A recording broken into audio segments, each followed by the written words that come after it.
Nii, see on siis nüüd siin Reti Sangar heterodüün vastuvõtja aastast 1938 ja nüüd paneme ta käima, ma tahan demonstreerida ühte huvitavat nähtust.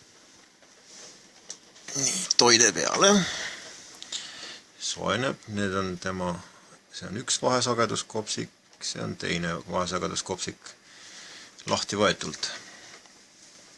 Nii, läheb soojaks.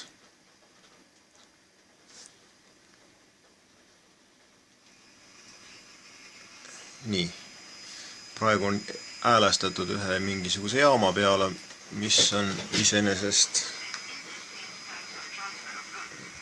kostab sedasi. Ja siin on siis ka vahesagedusvõimendi lõpust näha signaal, mis on praktiliselt olematu. Vaeva märgatav, jah?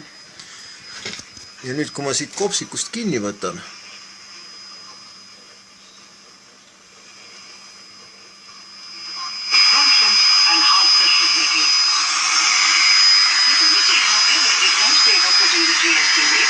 hoopis teine signaal.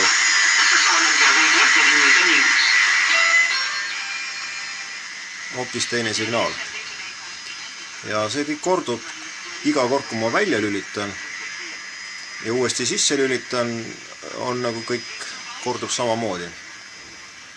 Et ma ei oska arvata, milles see põhjus võiks olla.